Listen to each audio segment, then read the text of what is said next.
He patronizes this new topic, or not the topic. The things are going each time complex in chemistry. That is, we are the steps from solution chemistry to supramolecular chemistry has not been accompanied by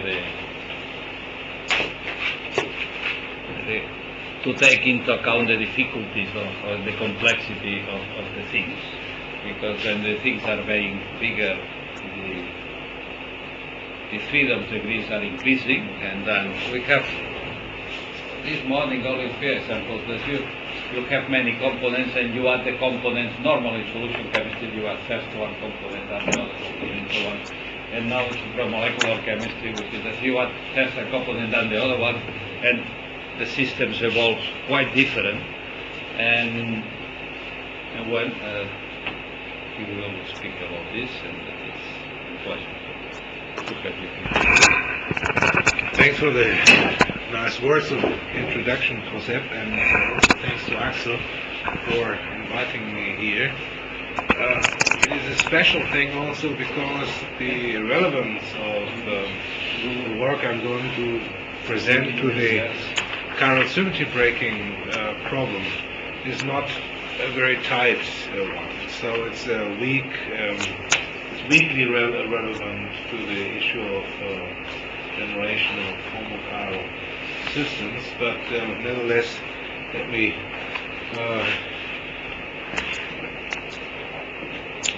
I think I need some more oxygen. Okay, so where did the term systems chemistry come from? We had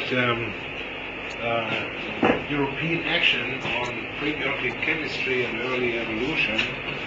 We had a midterm evaluation meeting in Venice in 2005, and then we thought about the future of the field, what could be done within the field of prebiotic chemistry, and so we went together. We had a number of external experts and close internal experts, and we gathered in a workshop which was entitled Systems Chemistry afterwards, to discuss the future, what one could do, what one could study in the future. And what came out was a tentative definition of systems chemistry, which was seen as a conjunction of supramolecular and prebiotic chemistry with theoretical biology and complex systems research, somehow addressing problems relating to the origin and synthesis of life. So in a way, the field is seen to stand on the shoulder of three eminent gentlemen from Europe: Jean-Marie Lehn for the supramolecular part, Albert Eschenmoser for the prebiotic part, and Manfred Eigen for the part on theoretical biology and complex systems research. So these three lines of thinking were so far quite separated in Europe, and it's really funny to see if Jean-Marie Lehn, for example, writes about the work of Albert Eschenmoser. He always sees Albert as a kind of grandmaster of covalent synthesis, not taking into consideration his more recent works, since he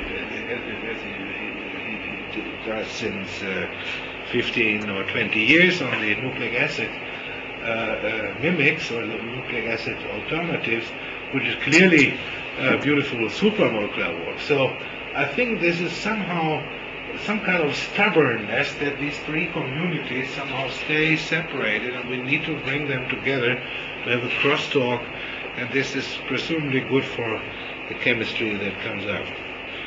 So in a second view, systems chemistry may be looked at as the bottom-up pendant of systems biology towards synthetic biology. Systems biology tries to describe biology on a quantitative level, but let's say based on single measurements. So they have some, for example, if transduction cascades are known, of course, many of these measurements come from single many of these data come from single measurement, and systems biology is an idea to extrapolate the knowledge and to arrive at a quantitative description of the cell. In a way, this is a challenge because we know from chemistry that even apparently simple reaction, to arrive at a full understanding of an apparently simple reaction, such as the Dry reaction, is a lot of work, and it takes decades of time. So the question is whether it's ever possible to arrive at a complete dynamic description of a whole cell. It's not, you cannot do it on ordinary differential equation. There are compartments, and there are lots of other things to consider appropriately before cell modeling can take place. Nevertheless, this is the mission of systems biology. So some chemists, including myself, thinks that if we want to go to complexity, we have to start simple. We have to start as simple as possible on chemical ground. And so the systems chemistry is indeed seen as a bottom-up pendant of systems biology towards synthetic biology. Another view of course, there are two ways to arrive at a minimum at a minimal cell, whatever this means. I'll come to it later. Then systems chemistry, for those who are working in the self-reproduction of vesicles and self-replication of template molecules, it means searching for a deeper understanding of structural and dynamic prerequisites leading to self-replication and self-reproduction. And furthermore, okay, let me come to these simple example, didactic examples a little bit later.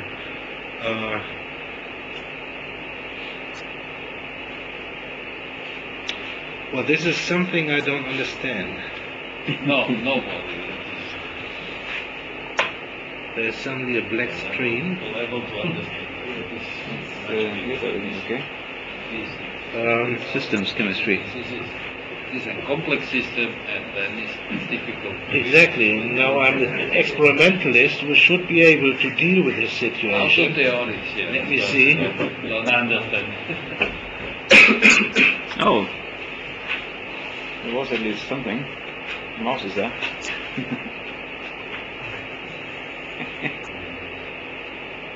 Well, I see at least a cursor. But why not anything else? The mouse is here. Oh, there. Good. Yes, wonderful. I have no explanation for what activity caused the reappearance of this slide, and we are exactly in the situation at systems chemistry. Quantum chemistry before you had also have the problem with this now. Yeah, then of course, if we have learned to construct self-reproducing vesicles, self-replicating templates and such things, we should learn in the future to integrate these subsystems into dynamic supersystems in which the membrane formation, for example, is coupled to the replication of the template. And the theory, an early theory, which roughly came out in the years when Manfred Eigen introduced the IPES cycle together with Peter Schuster. The theory was introduced by Tibor Ganti, a chemical engineer who worked behind the Iron Curtain, who was not known to the Western world since a quite long time. But very recently, his chemoton theory was translated. It's known as a book series at Oxford University Press. And the chemoton theory briefly described the integration of a metabolic subsystem, a genetic subsystem, and a membrane-forming subsystem. And the beauty of the theory is that it assumes some kind of stoichiometric coupling. That means if you double the template molecules, you also double the number of metabolic autocatalysts. The metabolism is the driving source of the whole. And you also have doubled the number of lipid molecules. Now, what does it mean? If you double something, you can do it in solution or in volume based, and you can do it in a surface based. The problem here is that the lipids always go to the surface, whereas the metabolites and the genetic molecules stay in solution. So if their number is doubled, the concentration has doubled. At the same time, the surface has doubled as well, but let's say this has given rise to an increase of volume, which is not proportional to the increase of the concentration. And only if you do, let's say, proliferation, that means if you divide the whole, then you have the same relationship as you had before. This is the beauty of the chemotron theory, the concept of stoichiometric coupling, and there are some ways to implement this in the future. And of course, the next issue of systems chemistry is the quest for the roots of Darwinian evolvability in chemical systems. So far, chemists have made some success in creating self-replicating systems, but if they do the task and ask the question, what happens now if we try to replicate longer templates, templates which have enough information so that something functional could come up by folding and so on, then this replication game cannot be extrapolated anymore. And this is a pity. We need to arrive at the point where we have a transition from short replicated information, meaningless replicators, to longer sequences, and this is necessarily linked to the question of the roots of Darwinian evolvability. And of course, from a historical question, this is somehow between Wöhler's finding that inorganic ammonium isocyanate can be converted into organic urea, and Darwin's finding that the tree of that life evolved in the shape of like a tree.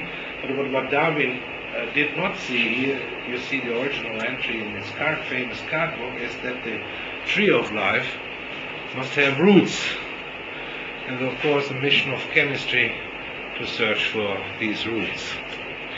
And the necessary link to the origin of replicating systems, the quest for chiral symmetry breaking and asymmetric autocatalysis.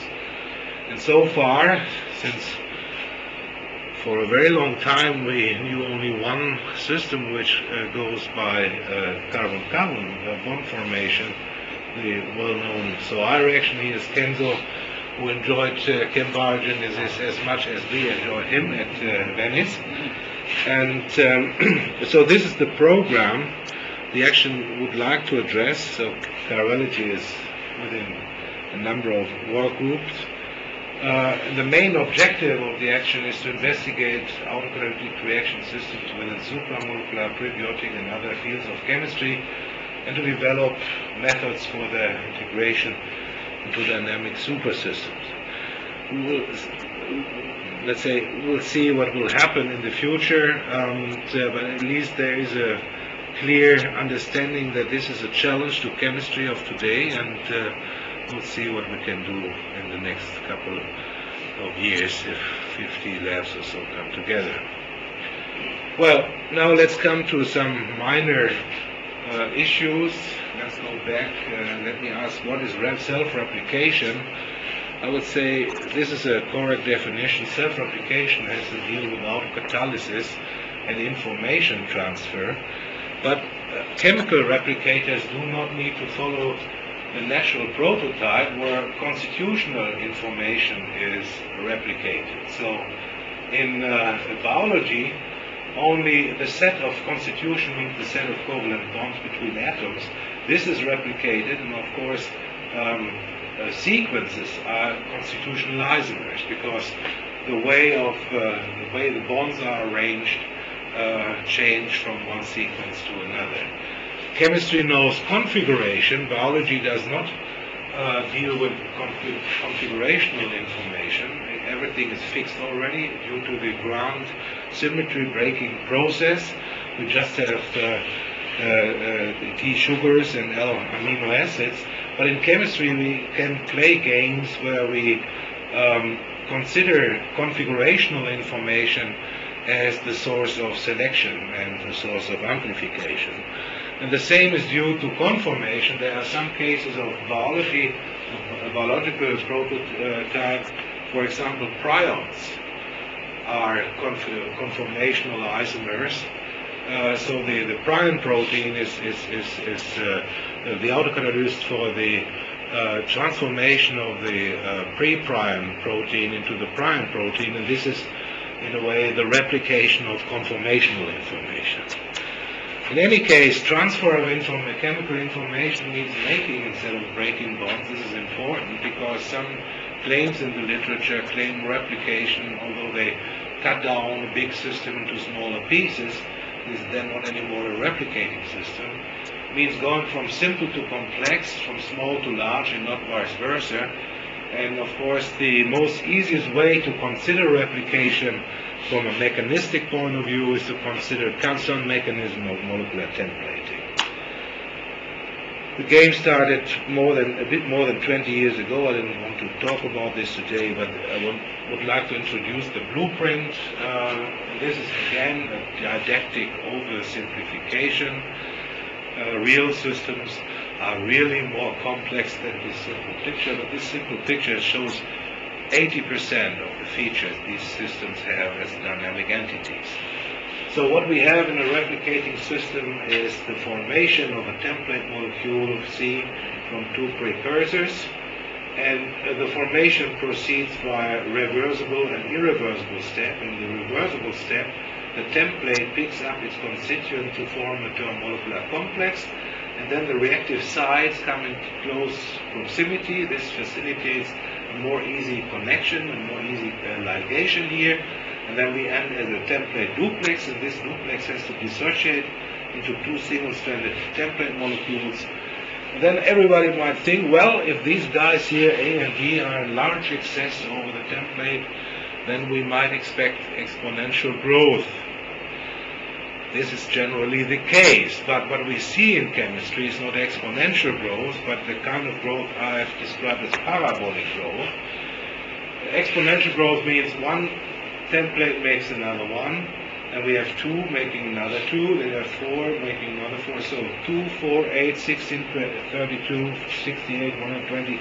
This progression of numbers is exponential. What we see here is a progression of number in which the number grows as the square of the time. So, for example, 2, let's say 4, 9, 16, 25, what comes next, 36, and so this. So the growth of the template follows another progression of numbers, which is the square of the existing, of the preceding number. And this is therefore called parabolic growth.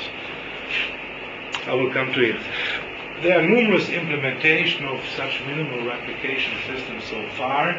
This is not the complete list. The most recent examples are from Jerry Block-Joyce, who showed that this A plus B plus C game can be done with ribozymes. And so today we know that oligonucleotides replicate, artificial small organic replicators show this behavior, and peptides, a special class of peptides that are hydrophobic in nature. And so the hydrophobic part is the leucine zipper sequence that wraps around. So those peptides can form double-stranded coil superstructures, and these do replicate with the same dynamics as all the other molecules here. Let me just repeat the basic kinetics. Two reversible processes, one irreversible one. Usually in most systems this is the rate determining step. And then we have a background reaction, a nasty background reaction. So a spontaneous formation of templates from just a second order reaction of the two constituents. So if we add both rate contributions, we can write the rate, the total rate is an autocatalytic rate plus a background rate. And in the autocatalytic rate, we find that the reaction order of autocatalyst is 1/2. So the reaction order P is 1/2, and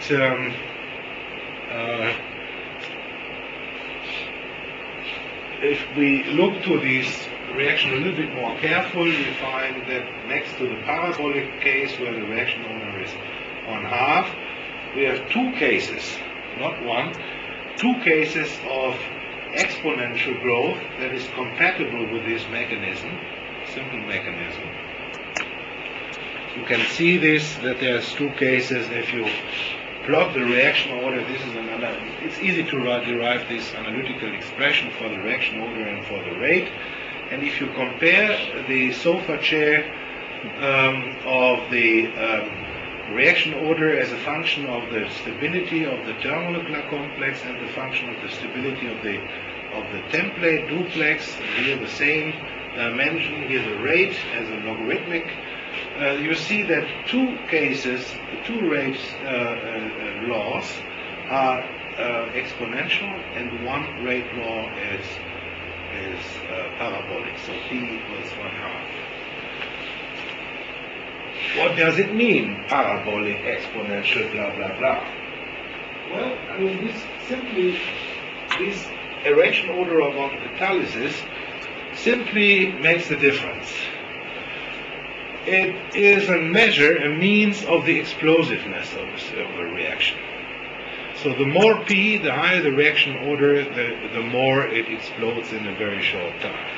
So here we have different cases, linear growth, this is parabolic growth, exponential growth, and this is hyperbolic growth, P equals 2. These are, so you see here, P equals 0, linear growth, P equals 1/2, parabolic growth like parabol, because if you integrate this rate equation, rate proportional to the template concentration by the power of an exponent P, if you do it for P equals 1/2, you see that the concentration of the autocatalyst as a function of the time follows the square of the time, therefore parabolic. Okay? Now exponential, hyperbolic, and each of these, and this is now an interesting insight which comes from our friend Urs Zatmari, each of these explosiveness grades, or let's say qualities of explosion, have distinct evolutionary consequences, and of course will have the same consequences in chemistry. Let me show the evolutionary consequences. And this is, let's say, this started as a debate of a young guy who he was 30 something in the year when he offended Eigen and Schuster for having done an overstatement in the literature. Eigen and Schuster wrote, in general, if the reaction order is defined by the term xy, this is the concentration of the autocatalyst, by the power of P, Darwinian behavior may be found for exponents of P larger than 0 and smaller than equal to 1. For P equals 0, coexistence would result in a growth limited system. Now, let me show what he wrote, Urs Zatmari, we shall show that while the last sentence of the quotation is true, coexistence for no autocatalysis, the last but one is not. This one here, that everything comes out as Darwinian if P is between 0 and 1. Sub-exponential growth invariably results in coexistence. So now I have introduced too many terms. What does it mean, coexistence? Just follow me in a Gedanken experiment where you have a flow machine, A and B flow in, you have a competitive formation of two or more autocatalyses, C1, C2, and Cn, and these all are feeding back into their own synthesis, and the flows are regulated in such a way that the concentration, the sum of the concentration of the different autocatalysts is kept constant. This is what Eigen calls constant organization. Then if you wait for an infinite amount of time, if you do the linear stability analysis or the fixed point analysis, as eigendistributions say, then one of two different things can happen.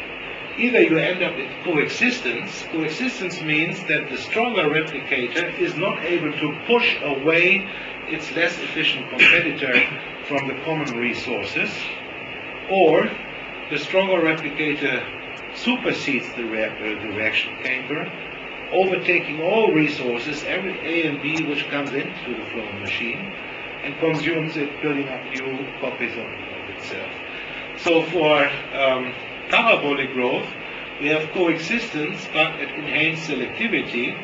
That means compared to a chemical system where you have no autocatalytic feedback, the stationary ratio of concentrations between the two competitors, C1 over C2, is not given by the reactivity itself, but by the square of the ratio of the rate constant. That means small differences in reactivity can make up more difference in concentration than is possible in for cases where there is no difference at all. Exponential growth leading to the survival of the fittest means selection. That means C1, if C1 is stronger than C2 and the reaction order is 1, C1 will push away C2 from the resources. And for the case hyperbolic growth, it's an interesting case because it means not selection. Selection means survival of the fittest. This hyperbolic growth means fixation, survival of the last common. For example, Eigen explained the origin of the genetic code, that everything else in biology is subjective of evolution, but the code, the assignment of amino acids to nucleic acid sequences, is not a matter of evolution. This, once fixed, was kept constant. Well, there are slight differences, mitochondrial and so on, but I don't want to talk about this. And chiral symmetry breaking is the same class of dynamics as code fixation, at least if it's a hyperbolic, or let's say it's a process where two organisms are involved in the sense of only Courant. So, and then of course, whatever is there as an impurity will come. So, well, the idea that parabolic replication invariably results in coexistence is not true. This is another connection to Schneer-Nielsen. So it was in late 80s, 98, that I did a dynamic simulation on a chromatographic process where replicators are formed on a column, and now they have to compete not only for the resources but also for the binding to the column. And then it was easy, the simulation showed a surprising result that under the constraint of additional binding, the stronger replicator can push away the less efficient one from the common resources in the sense of a Darwinian selection process. And then Schneer, I showed this on a meeting in Berlin. Schneer came to me and he told me that he had who's a special friend of Schneer. He was a special friend of Schneer. He's not anymore in the room. Mark Green, right. He followed another approach. He looked to the question, what happens if not the chromatographic process is overlaying the selection dynamics, but if something in the direction of a decomposition of templates is overtaking. And he came to the same conclusion, so that indeed the coexistence paradigm introduced by Ursha and Mari in the dispute with Eigen and Schuster is kind of falling paradigm. So we come up with dynamics, Darwinian behavior again. Anyhow, well, in these years, after we showed that parabolic growth can come up in a replicator system, we asked the question, what to do? Let's make the systems larger. Let's make replication in 2 cycles, 2 cross-catalytic cycles instead of 1. Does it change the dynamics? Does it change the general picture? The answer is no. You can read it here. And you can even create, let's say, huge networks of replicators, 93, which is now the game with peptide replicators. The answer is you do not change the general selection issue if you increase the complexity. And this is also confirmed by theoretical studies done by Peter Stadler and Burgo Stadler from Peter Schuster's group.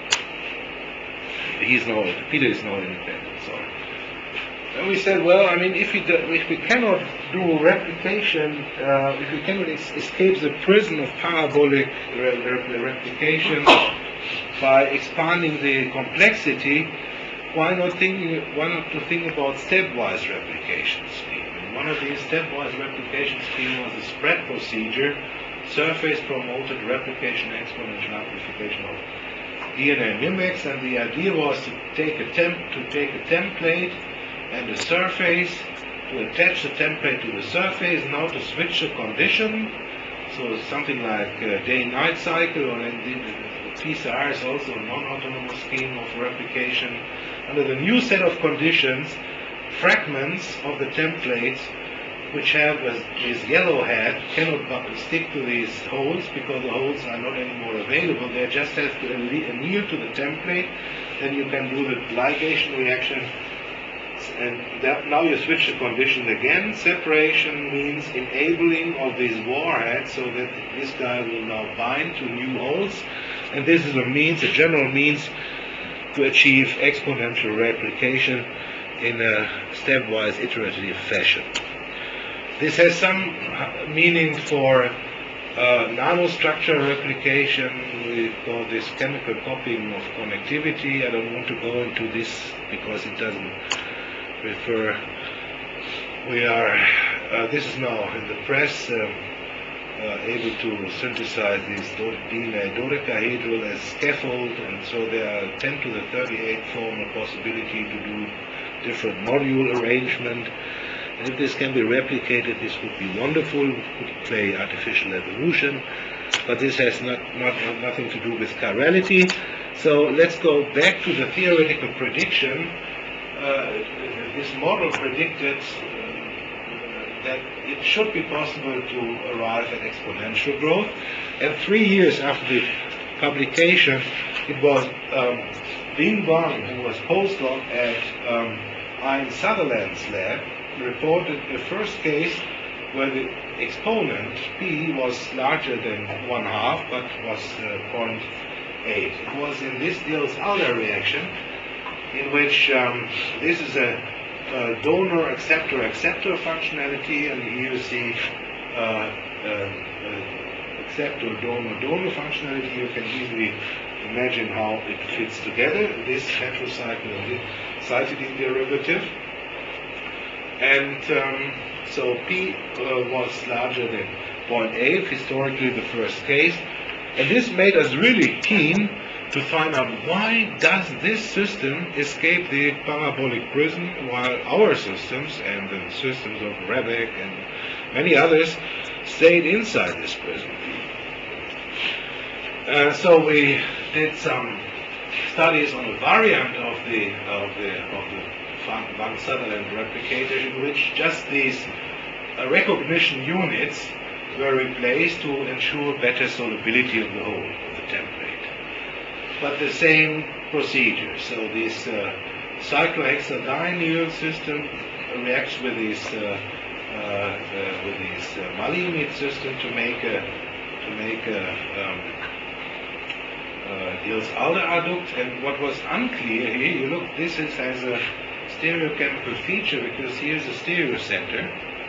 What's unclear was the stereochemical consequences, and this relates to the theme of the conference, and therefore I'm talking about.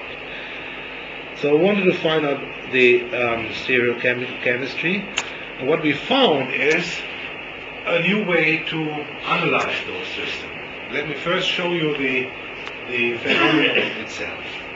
We've named it kinetic NMR titration, and it's really strange. I'll show you. The paper is in JAX years ago. Let me show you the phenomenon. Here you see the growth of 2 protons from the product. These 2 protons here have coupling partners here and here, and they show up as apparent triplets. We have to apparent triplets. Yeah. Okay. Okay. Yes. Okay, this is what we understand from the structural consideration. No problem. What you see here is induction. There is no NMR signal in the beginning of the reaction. But then what we also see is kind of strange. The chemical shift of the proton changes as a function of the reaction time. Why this? Well, this is an indication which indicates you that there is a repopulation of the structure of complexes in the course of the reaction. In the very beginning of the reaction, when the first template molecule is built, these protons just see isolated template. Then they will dock to the AB type of things, and then the chemical environment has changed. In the very end of the reaction, when no A and B is anymore available, then this template will make dimers. And the dimer, the chemical shift is again has changed. So if we could read this shifting quantitatively, we would certainly be able to appreciate a better analysis of this system as compared to measuring integrals all the time and doing this alone. So let me show you that this phenomenon is not a singular phenomenon. It shows we have lots of variation of these structures, and just let me show you the pictures. Here at the methyl group, always we have this, then have different S plus racemate gives them different S plus R, but it's so it shows up in all of these things, and even we found that in the SOI reaction we find these shifting phenomena for, I think this is the signal of the methyl groups in the of the isopropyl groups in the zinc diatom. So this shows you the interaction, the cause of the interaction of the diisopropyl with zinc in the course, which is in excess here in this reaction, in the course of the reaction. So how to understand this phenomenon and how to analyze it, what it is. Well, I mean, first of all, in order to have this shifting, you have to operate at a rate of exchange that is within fast NMR exchange. So if the exchange of the repopulation of the complexes is too slow for the eye of the NMR machine, then you see discrete signals but no interaction. If it's very fast, then you have this phenomenon that you see an average NMR signal, and if it's on the transition from the very fast to the slower, then you have, of course, coalescence phenomena that can also be analyzed in such systems if they show up at all. In our case, they don't show up at all. We're happy because of this. So how to analyze? I mean, everybody knows classical NMR titration. Those in supramolecular chemistry determine the stability of supramolecular complexes just by measuring the chemical shift as a function of different ratio of one partner to the other. So this is a titration in chemical terminology, and if you do it at different temperatures, the can get delta S, delta H from these experiments. What is new here with kinetic NMR titration is just the fact that the observable delta is not anymore introduced as a thermodynamic, that means time invariant quantity, but a time dependent quantity. So the observable delta is given by the sum of the mole fractions of each of these different complexes contributing to a certain proton, and this is time dependent by the chemical shift of the pure complex. The problem is here the chemical shift of the pure complex cannot be determined in many cases, because you cannot reach infinite concentrations. You can play with, let's say, something like a few micromolar to sometimes up to a few molar, but if, let's say, if the complex is not very stable, you need very, very high concentrations, and these you cannot reach. And so this must be, the chemical shift of a given proton is a fit parameter in the analysis of the whole. Okay, but the wonderful thing here is that you can kinetic NMR titration links structural and colligative information. The gamma, the mole fraction, is of course derivable from the set of concentration in the ODE simulation, whereas the chemical information, if it cannot be measured due to physical limitation, it can be approximated using quantum chemical and quantum dynamic methods. And I think the first one who showed this was good old Kuzelnik in Bochum. I hope that the theoretical chemists in the audience have heard Kuzelnik. Okay, anyhow. So let me show how it works. So let me just demonstrate that this is indeed possible to take both the chemical shift of these signals and the integrals, fit them to the same computer, and find and extract thermodynamic and kinetic information much more efficiently than if you do it just based on integral fitting alone. This can be done online in the year 2007 or so. It's really fast, so let me show you. We open the file, which is just a description of the reaction system. So you have, let's say, all these equilibria and this irreversible transition. You assume that you have diffusion controlled association of these different complexes, and you assume that, let's say, the dissociation of the complexes is now a parameter to be optimized by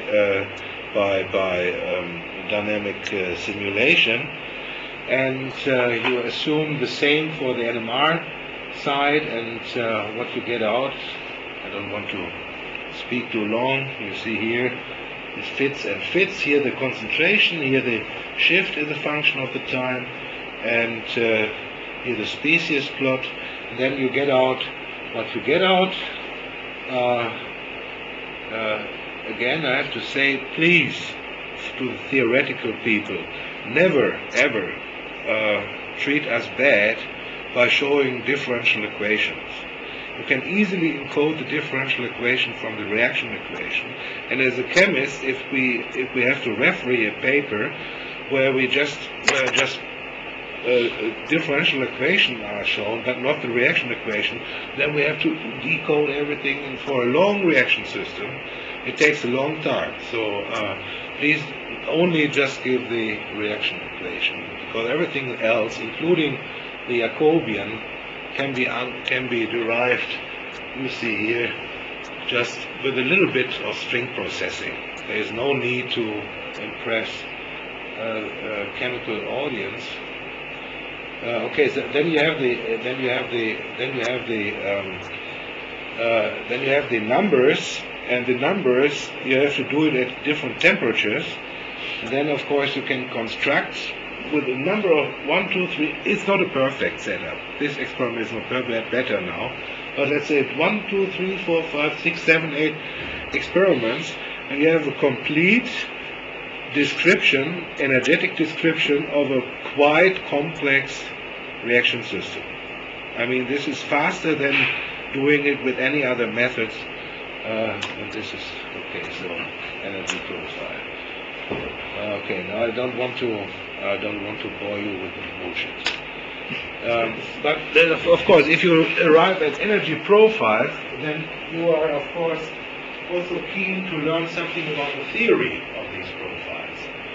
And for the beauty of these small replicators is they are stupid and simple enough to be treated by quantum mechanical methods. You could not do it as easily with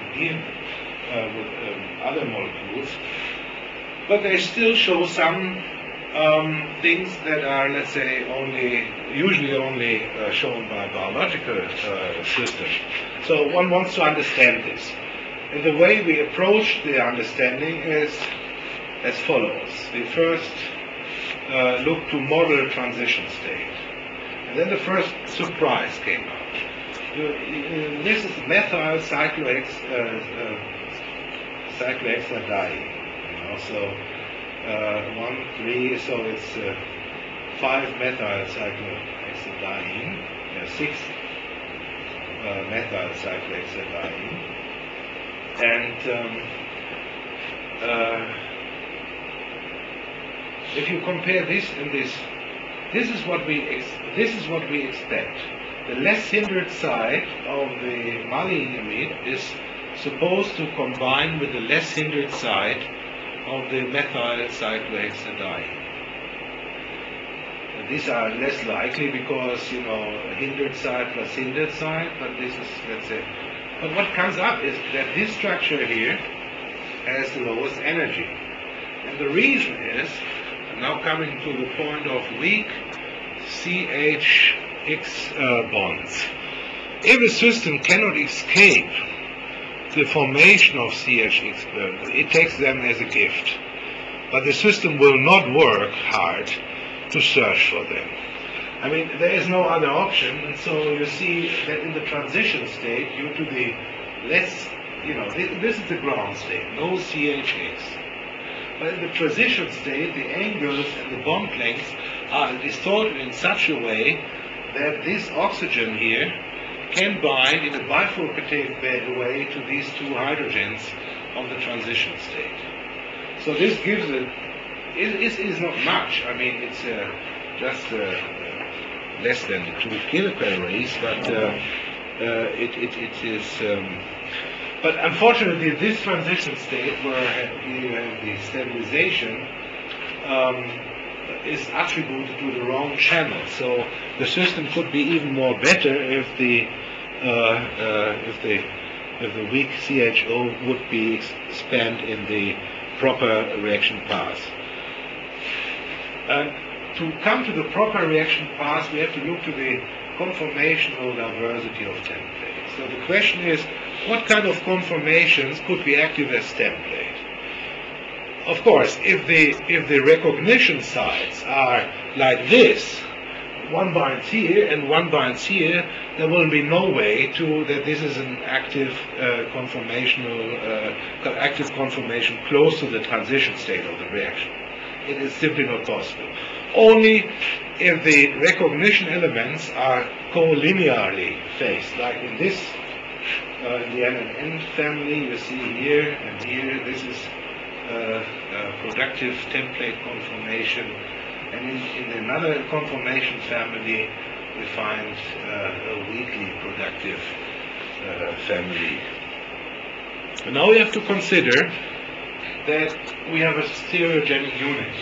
So far, I showed you the experiments that were carried out with the R enantiomer of this of the cyclohexadiene leading to this product. But we have, let's say, two. We can do the game with 2 enantiomers, with a racemate, for example. And then we have to see that the R can feed back to its synthesis, and then the S will also feed back into its synthesis. Or the other, this is autocatalysis, homochiral autocatalysis. Or the opposite can take place. The R enantiomer of the template helps the S enantiomer to grow, and the S enantiomer helps the R enantiomer. This is heterochiral cross-catalysis. Let's find out whether one or the other pathway dominated in the Wang-Sutherland replicator. First, we did it by primitive semi-empirical calculations, and we were not able to draw any conclusion from this level of theory. Then we did it at the level which is again not the best achievable, and for reasons we just heard, we should invest even couple cluster whatever. But let's say what we wanted to find out is just the relative conformers of the thermomolecular complex. How are they? What's the Boltzmann distribution? What is the Boltzmann distribution of transition states for the different various reactions? What is the Boltzmann distribution of the template duplexes? And never trust a calculation. But the good thing is, if it predicts something you can measure, then you are in a good situation. Luckily, this calculation predicted, there are two, you always have to see, you can easily see the end point of the calculation, because the template duplexes are either centrosymmetric in the case of a heterochiral cross-catalysis, or then they have a center of inversion, or they have a C2 axis. They are rotational, and so the calculation predicted that the NNXR, NNXS, this is the centrosymmetric case, is the lowest energy situation. Luckily, maybe due to the fact that it's the lowest energy situation, the system gave crystals. And if we can compare the crystal structure with the structure in the calculation, we see that the fit is really acceptable. Then the calculation also predicted, if we look to the earlier theory of replication, at the level of, you might assume that the autolytic pathway, that the cross-catalytic pathway has a good, let's say, has a higher probability to be passed through, because the transition state energy here is lower than in the case of the autolytic pathway. However, if you look now, the template, the duplex of the template is also more stabilized. According to minimal replicator theory, the story I showed you with these sofa chairs, if this is the case, then you don't get the cross-catalytic pathway as the most predominant. You have a coexistence of both pathways, and this needs now to be proven. Indeed, if you start the reaction from the racemicdine and the ardyne, there is no big difference. If you do doping experiments, that means you add chiral information, the right enantiomer and the wrong enantiomer, and you model all these curves, you see there is no big difference. And so we now understand why it was not worthwhile to look into this reaction at all. There is basically no big discrimination between autocatalysis and chiral cross-catalysis. But what we learn, at least, is when looking to the conformation, we see a reason why the system grows exponentially, why the product inhibition is less pronounced in the system. It's due to the fact that the template is not perfect. It has a kind of conformational distortion. It is able to bind the precursor in such a way that the transition state is still possible, but once the reaction passed over the passed over the climax, it has a distortion, and the distortion makes this complex less stable, so it dissociates more easily, and this is the reason why we find early exponential growth here. Well, now let's come to some, do we have some time? Okay. A chapter on, now let's go back to the action. We have two contributors which are well known in this audience. Donna Blackmont, who did work on the mechanism of the Sawyer reaction, and more recently looked to chirality amplification by eutectic freezing of skalemic amino acid mixtures. And we have Svetlana Tsoboeva. And I think she came up with a very, very important contribution, at least to my humble opinion.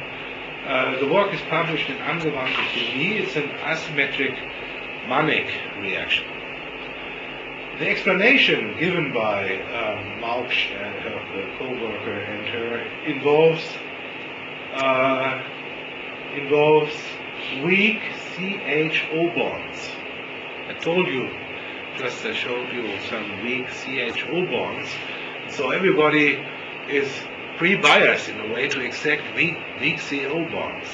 But the mechanism of is very, she explains it as a self-replicating system, in which, let's say, this template, the Mannich product, acts as a template using hydrogen bonds to pre-organize the two precursors. But she also assumes the E node of acetone as the reaction partner. And now let's go back to physical chemistry. Where's the keto versus enol? What do you teach to your students? 10 to the 8. And it's proton catalysis. If you want to go from acetone to the enol of acetone or vice versa, you have to add a proton and to remove the proton later. If you don't have protons in the reaction, you are running into a problem to assume that the enol could be a good favorite. Okay, so we looked to the reaction described by Tsoboeva, which, in summary, the reaction of the acetone and the so-called PMP imine. This body, if you look, this is the imine of para-anizidine and ethyl glyoxylate. And if you read the recent work of good old Albert Eschenmoser about the glyoxylate scenario, I think it's fair to say that he's the one who started to think about metabolic autocatalysis with this paper. And she, I think that Svetlana Tsoboeva has a case of metabolic autocatalysis. Let us come to it later. So when this claim came up,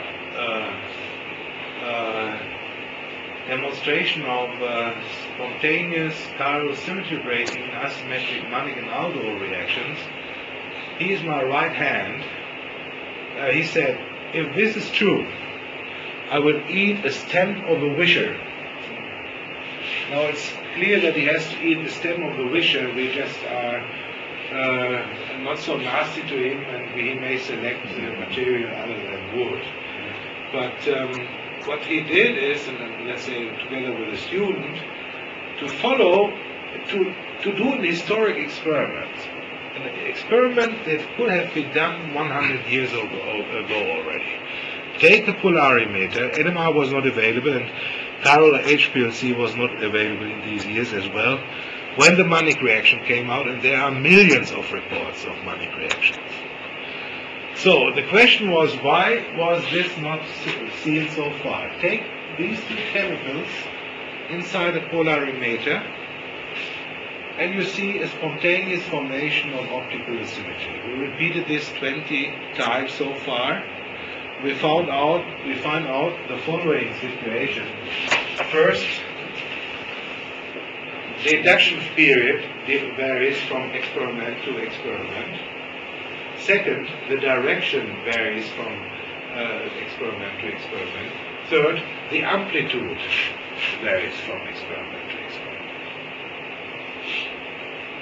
We did the following. We started the reaction with proline, and then we did this serial transfer experiment. We did also we didn't call it serial transfer, but so Spiegelman in RNA evolution called it serial transfer, so therefore I'm tempted to call it serial.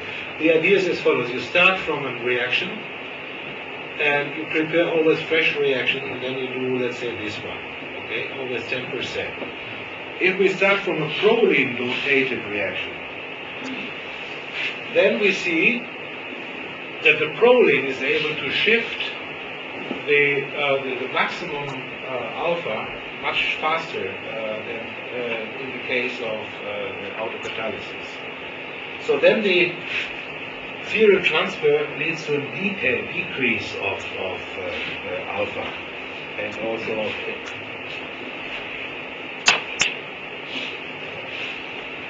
so with each serial transfer step. But if you start from a non-chiral environment, so no chiral catalyst, then the first one may come here, but it comes, so there is a fixed point, there is no oscillation, there is obviously a fixed point on the system. And you can start it from a good, let's say, enantio pure manic product, but then it goes down. And the question is, why is it so? Why is it so complicated? If we look, I'm sorry that I didn't show the right NMR here. If we look to the methoxy signal of the anisidine, of the imine, we find 17 to 19 signals.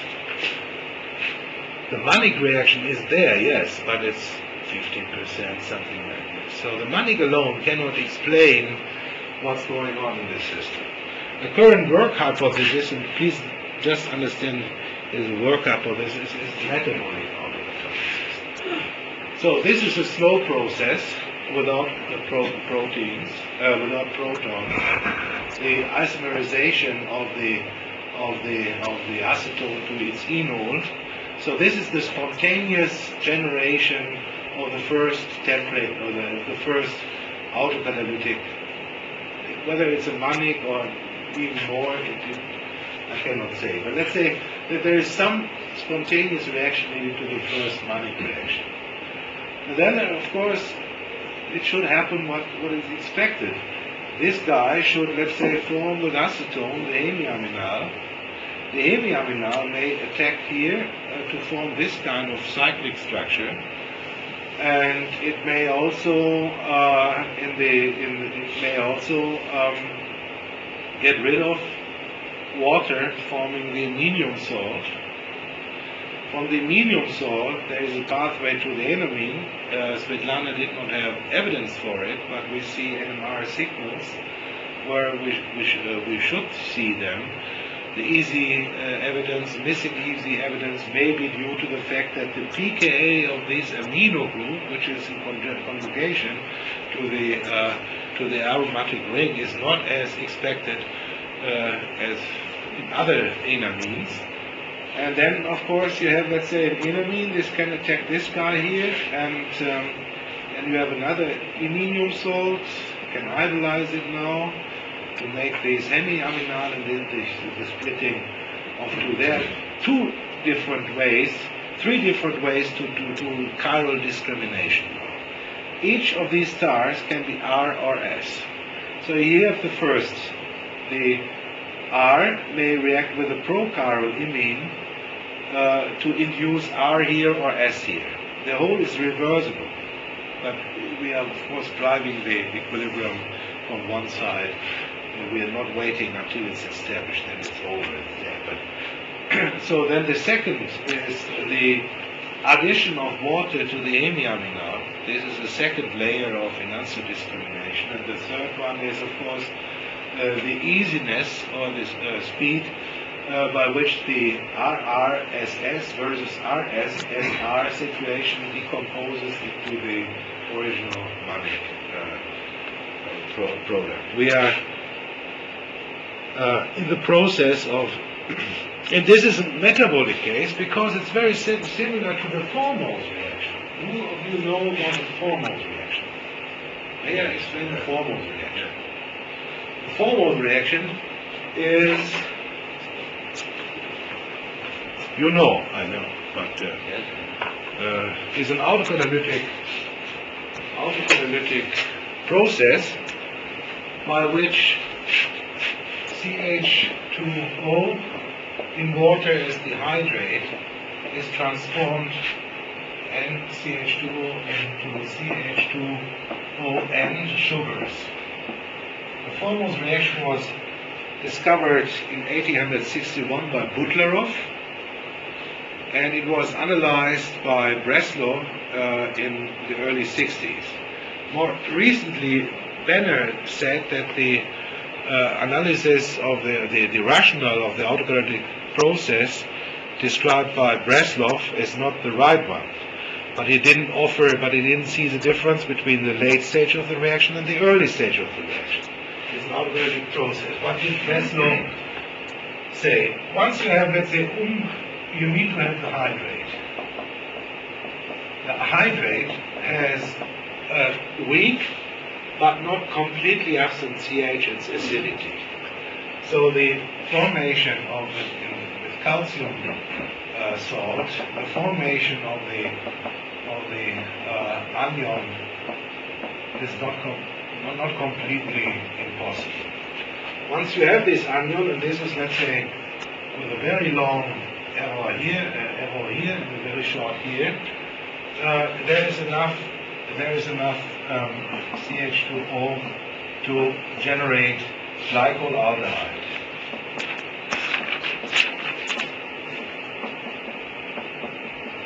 Now this glycolaldehyde can react in another aldol reaction with new formaldehyde to generate glycerol-aldehyde.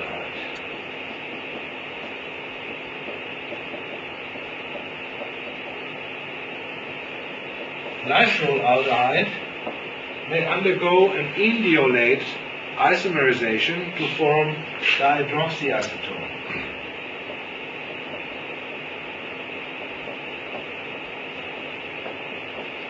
Dihydroxyacetone is now again able to do another aldol reaction, adding formaldehyde to generate ketotetrose.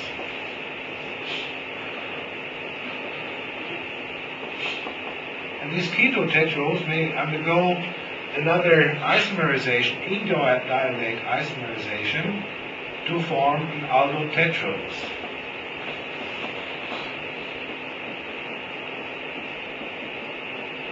And all possible isomers, of course.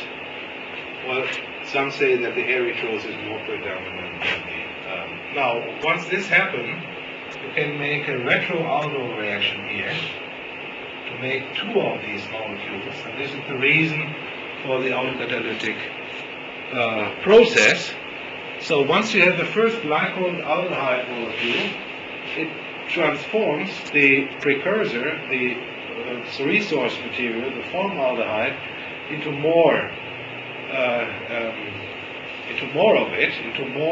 of glycolaldehyde by a metabolic mechanism. Why metabolism? Well, every metabolism has an anabolic and a catabolic part. The reversibility of the system, anabolic means making larger, and catabolic makes making smaller. So you make larger here until the tetrose or hexose, which then splits in smaller units, doesn't matter. So this is a metabolic reaction, but the difference between this picture I show here and the picture here is the following. Upon destruction of the tetrose, you have a loss of chiral information. So the process undergoes by destruction of chiral information, while in this case you have let's say you have the maintenance of chiral information. If the mechanism is indeed wrong, the foremost reaction, as claimed by Benner, this Breslow mechanism, and if it's indeed the case that it goes through hexoses very fast, then one might expect chiral symmetry breaking even in the foremost reaction, because glycerin-aldehyde is a chiral material, and if you split a hexose into a tetrose in glycolaldehyde, it's also a process that could nobody looked that could be a symmetry breaking. Nobody looked into these things so far. Let me finally show you a machine, not a machine, a scheme for finding out, for discovering such reactions in a repetitive way. And we call it pulse ignition flow feedback, PIF. You may see it as molecular heartbeat, or as Kemp Plumber's pulse gun, or chemical laser, doesn't matter. It works like this. The idea is to look to these reactions like a doctor looks to a patient who just has suffered a stroke. What does the doctor do? He does exactly what is cartooned here. He takes the defibrillator, he smears electrode paste on the defibrillator, and then he discharges electricity into the body of the poor patient. Either the heart beats again and it's fine, and this scenario is what should come up, or it doesn't work out. So a similar experiment is, I think, ideal for discovering homochiral autocatalysis. The idea is as follows. You take an HPLC diode arrangement. You have, let's say, reagents which are mixed, and then they are sent to traveling through a plug type of reactor. So an HPLC column is close to a plug flow reactor in technical chemistry. Then you have to see it as follows. An autocatalyst is a catalyst where the product is the catalyst. So if you recycle the catalyst, recycle the product, you should also recycle the catalyst. And if you know, do it, let's say, by testing simple start conditions. For example, proline, flush proline here. This proline plug will work through the system, will get this kind of broadening due to the equilibria, the chromatographic situation. And let's say it will go back into the system, remix, and so you should be able to create sustained oscillation without any kind of cosmetics like Russolator or Lotka-Volterra dynamics. This can be shown by a simulation, but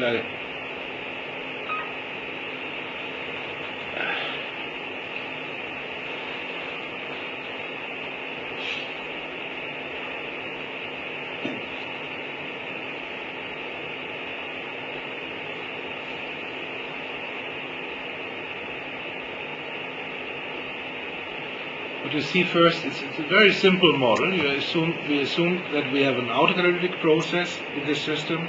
We assume that we have some reason for broadening of the peak, like in a chromatographic situation.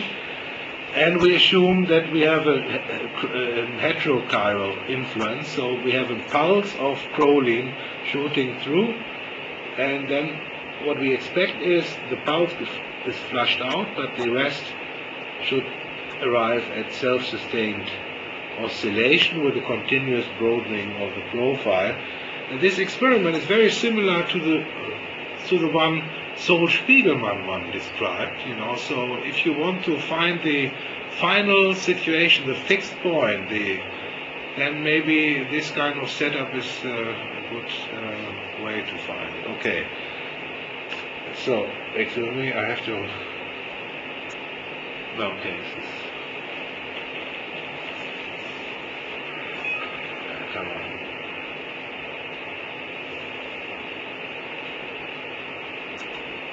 So, in a way, as I said,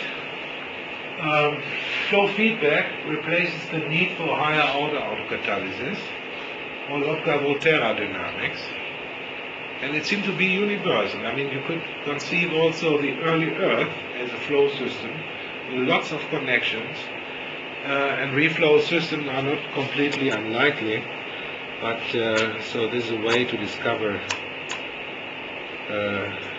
Let me thank my group, but thanks to you, and thanks to Mike Kindermann, whose replicator I showed you, Insa Stahl, who did the kinetic titration, Arne Diekmann's work I did not show today, and Sven Plegler's work as well. We are working on PNA and full beam replication right now, but I didn't have the time to talk about their work. Thanks for your attention.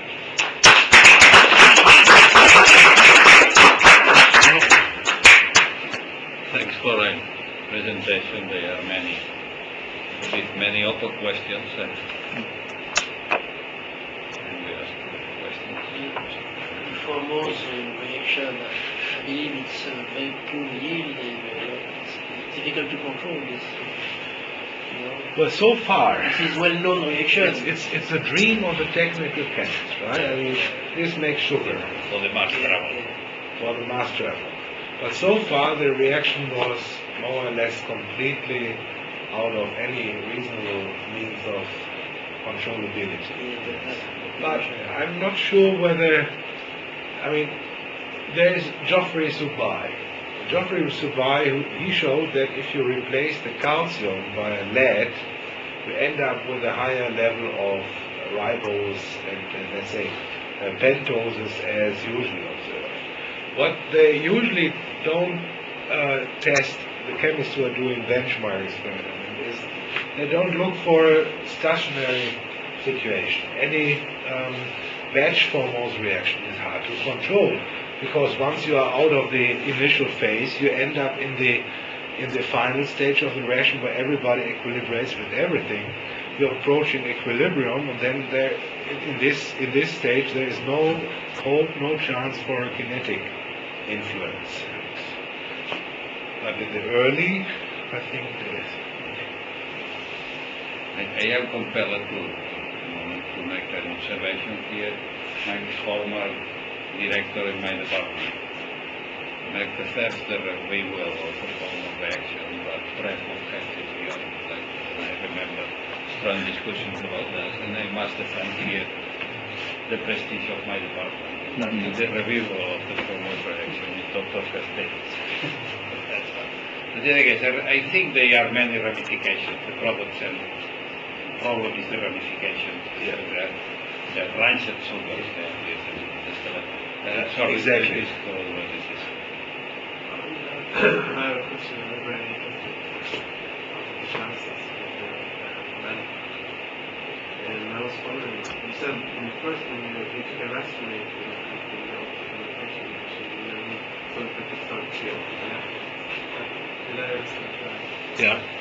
And it's even that reaction, I think working with so Yeah, you see because it's not like usually when you're doing reaction you want to have high parameters.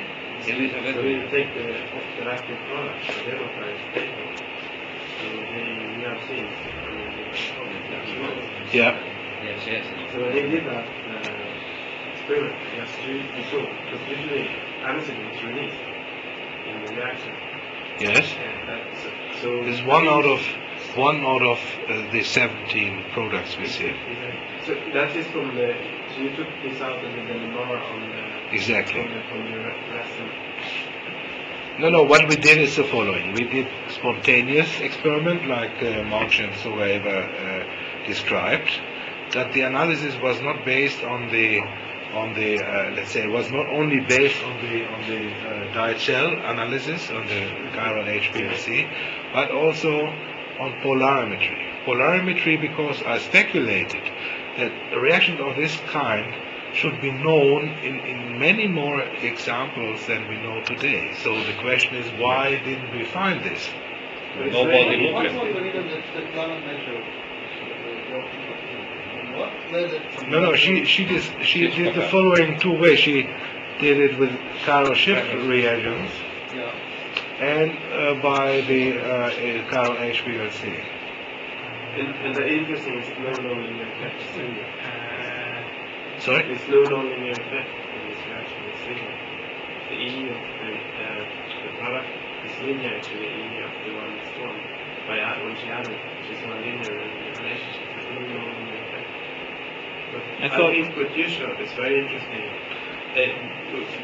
Because in all these petroleum reactions that are made in all that, all products that are carried out, they lose E very fast. And the way they lose it maybe is because of the things you're finding now.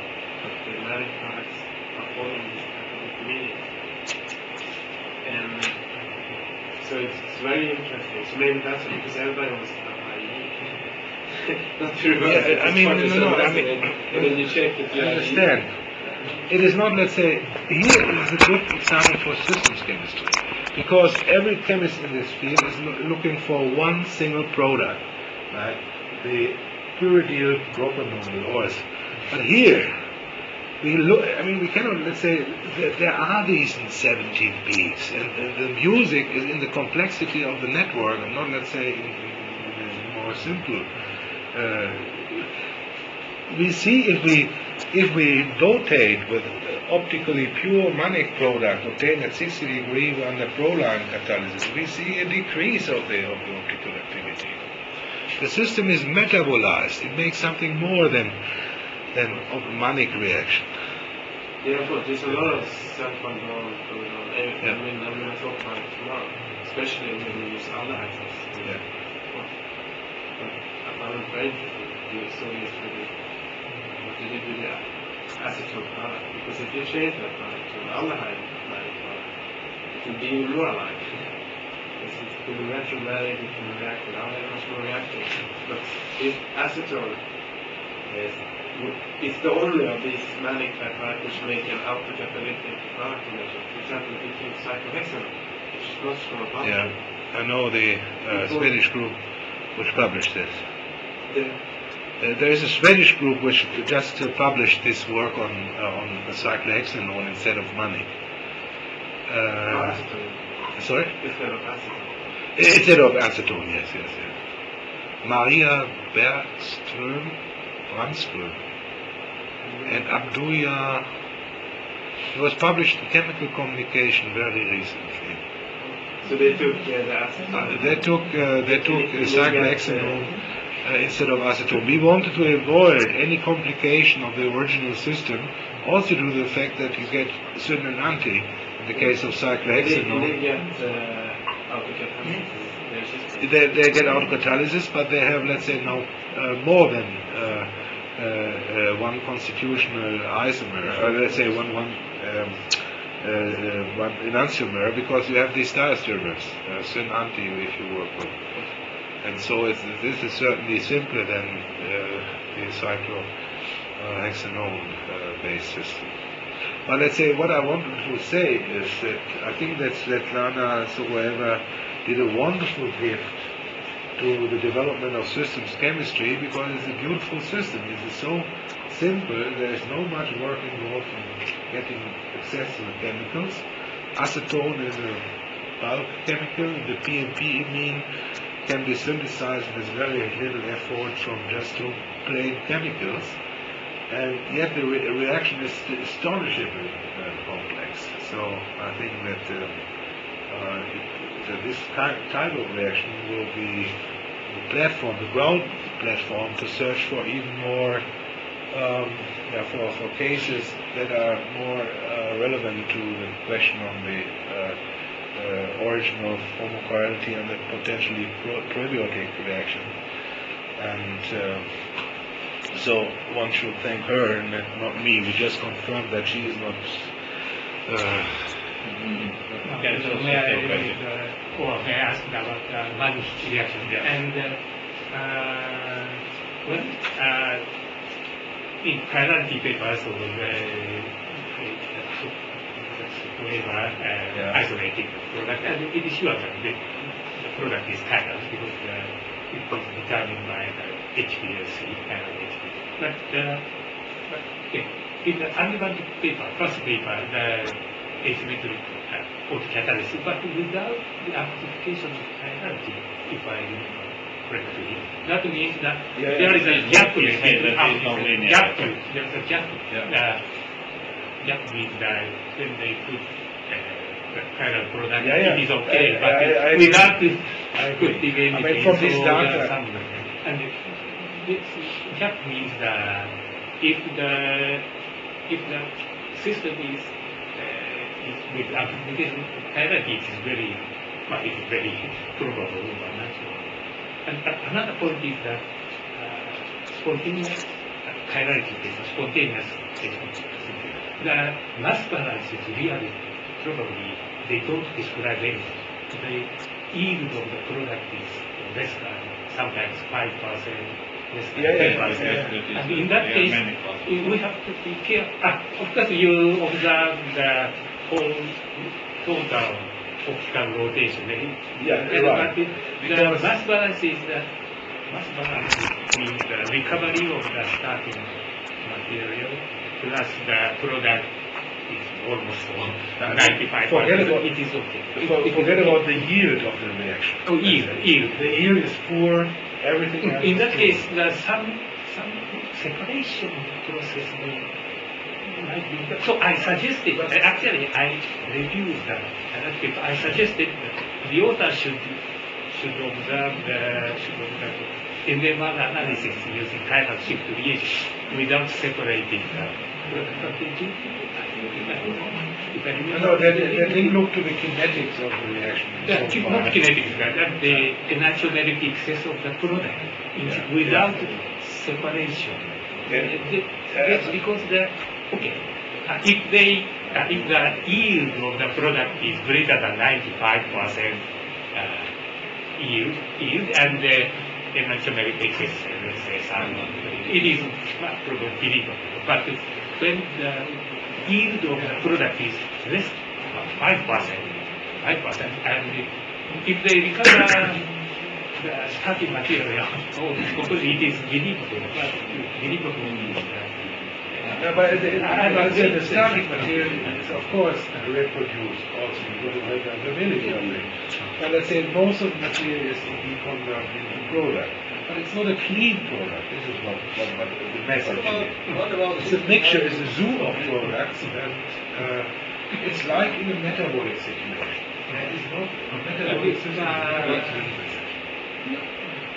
The product is the product is enriched. It is sure, but I'm afraid that the yield is very low. But I don't complain that from the synthetic point of view, but mass balance should be very important. Because we should be careful with No separation. Like the first experiment, and I think it's very Let me defend my presentation. Yes, you will find this one when the reaction is reversible. But you will find it more likely when in reversible reactions and not in the other one. And then the yield is not so good. Because you need to recycle and so on, but you will find the spontaneous symmetry breaking in reversible reactions, in low exergonic reactions. In other reactions, perhaps when you mass wide one mouth to look that it appears chiral. Well, I mean, far from equilibrium. No, they are in equilibrium. They are in equilibrium. You missed my presentation yesterday. I know that. This is equilibrium. No, it is in equilibrium. That is the. You can because we follow the NMR and we see there is no equilibrium. But they are low exergonic. They are low exergonic. I would like to ask because we published a paper in Advanced recently, and we tried to use this magic criteria with aldehyde, just to check if it was alpha-catalytic. But we didn't get quite commercial on it. We didn't do it over with aldehyde. But the weird thing was that it was negative in nonlinearity. The product we measured, it's a negative. We have published in the supporting information on the paper. You can see it's a negative nonlinear effect on the product. But we didn't get like mass balance as was before. The product was the same as the start. We put in 30% of the product as we calculated. We got 31% back. But the E of that product we measured, and it went down. So we have this, and then we were like scratching our head. How do we explain this? Because if it was more product that was formed, we would say this was something like rationalization process. And maybe you are now explaining this, because we saw it, we have it published in this negative nonlinear effect. Maybe you are now explaining. It's consumed, it's eaten up, it's like in any metabolic situation. So To eat why is and one to faster than the eat. other? Why is one faster than the other? No, it's really, I mean, we also see, but for example, if we start from manic product, add it as a dotant, optical activity goes down, and then it regrows again. So the stuff is physically transformed. If we start from an enantiomer manic situation, the only source of optical activity can come from this. The system so far has not, let's say, developed any. We didn't wait any. So there's a time.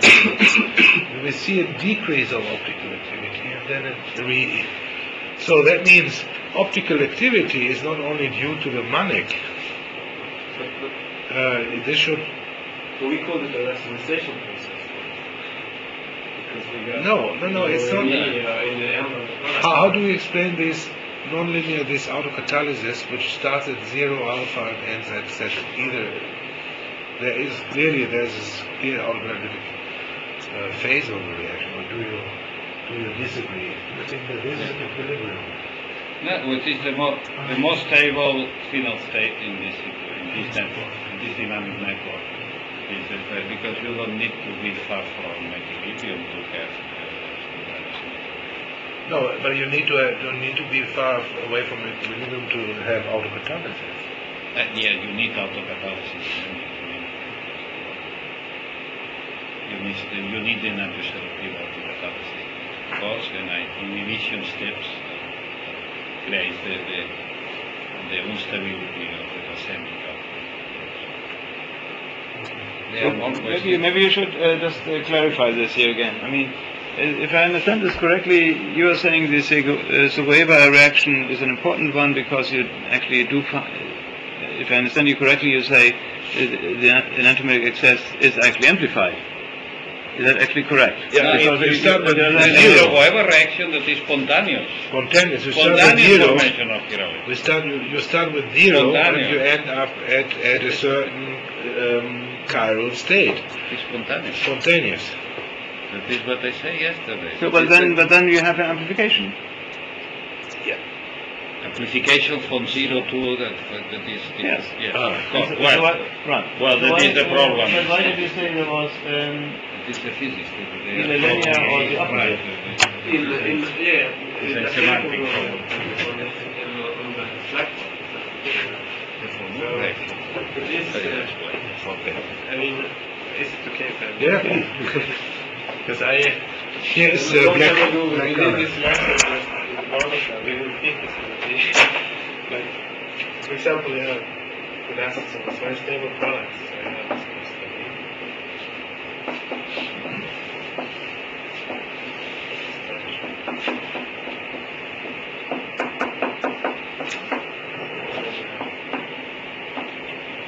This is the, of course, Svetlana was excellently, she took these products, which no one else had yet, and used it as a catalyst again in this reaction. And then she did, as in Paris and Chagall, like cancer, she checked the nonlinear effect of this reaction. It's linear. it's like the yeast state. In what conditions? In actually pure acetone and She only looked to one product. This is what then I wanted to say the other one. We use this one, just to see, because we found one in the effect when we use tolerance catalyst, with propylene. And then in that reaction, because this is very important, for alpha catalysis, you need to form something when you add your same product. No. But in this case, we have only, I think you're right. We only got this product. So if we put in,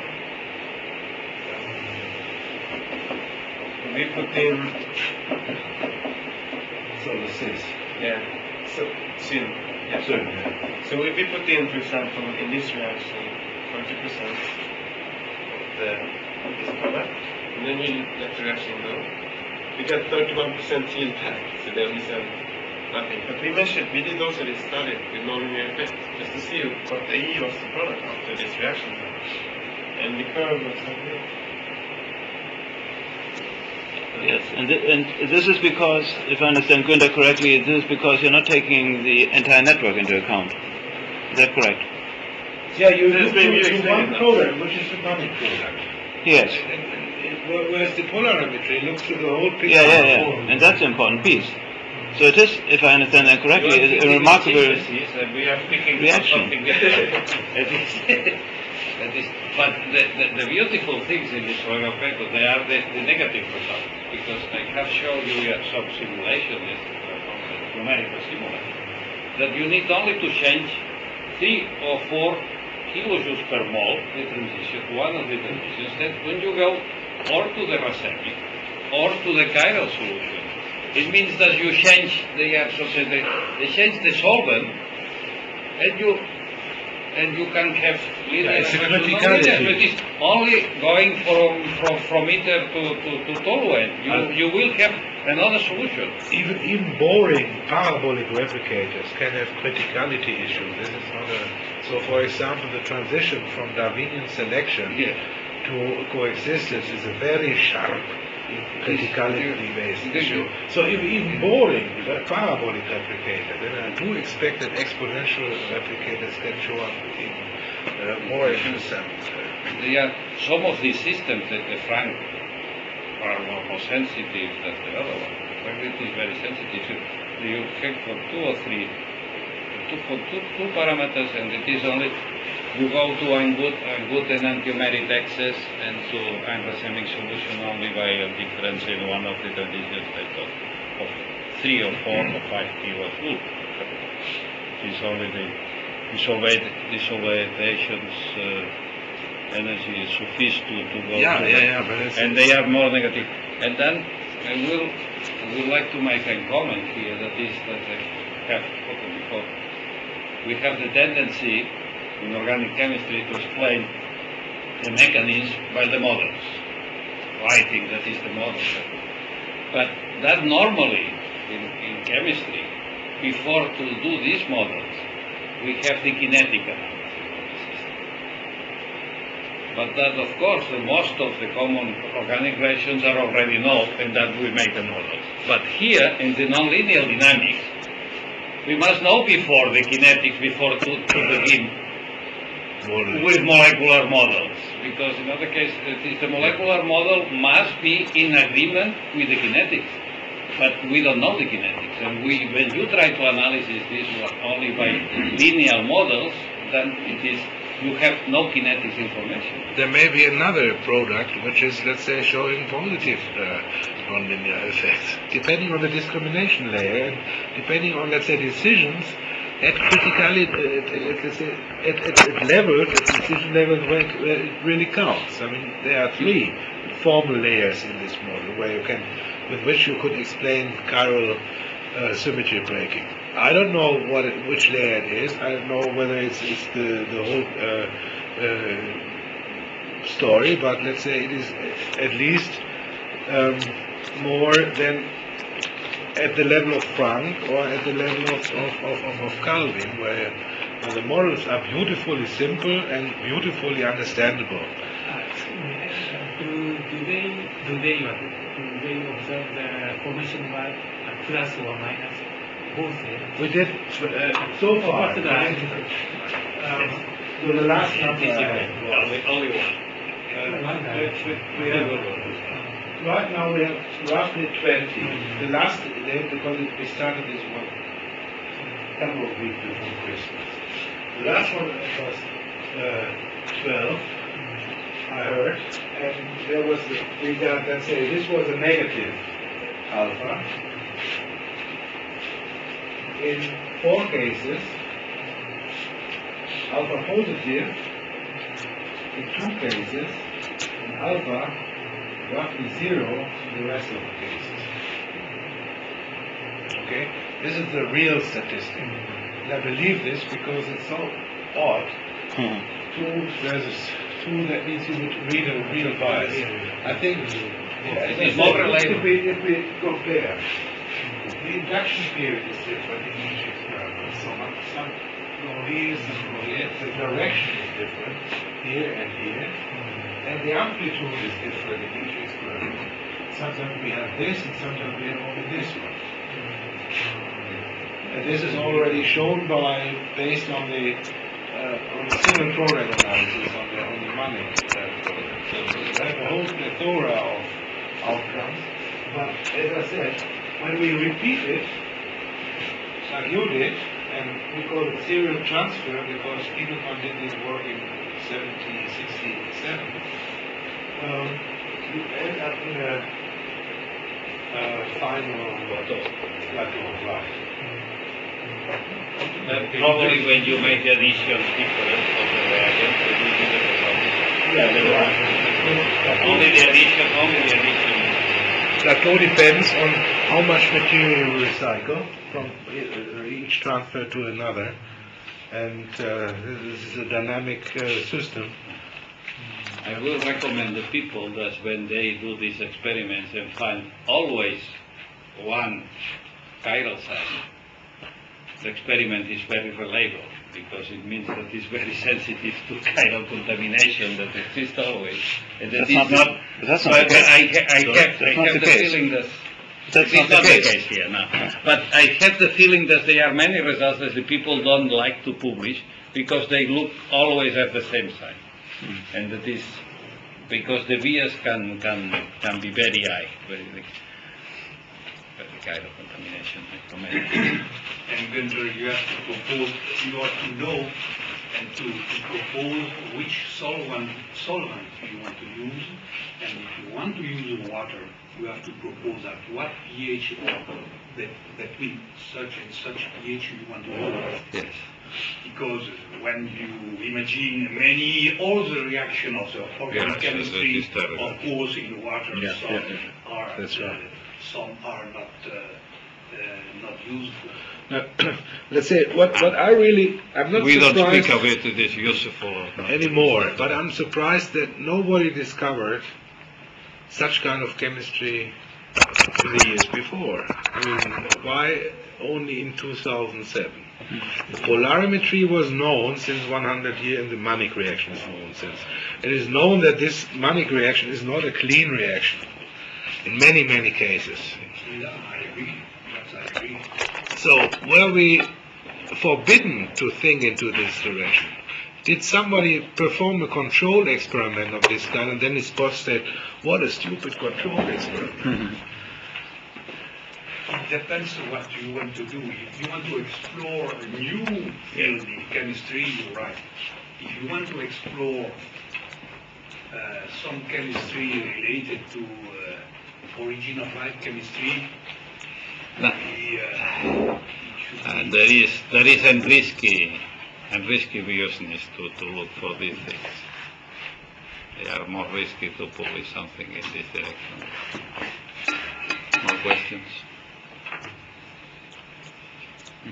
Well, no, only to the out of the probabilities of coincidence that the PhD student does work with the foremost in our laboratory, that he makes them postdoc in the Professor Kagan laboratory, and he was appeared in the reference of this morning here, and it works.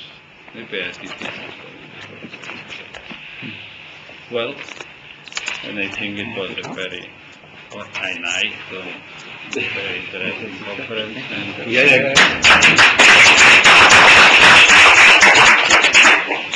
So the bus goes at 37, and it's in that direction. But we'll leave from this building here in 10 minutes or 9 minutes. Out of the door here. what must I do? Yeah, we walk today. Hasta aquí o no to. This is one thing. Yes, it's done.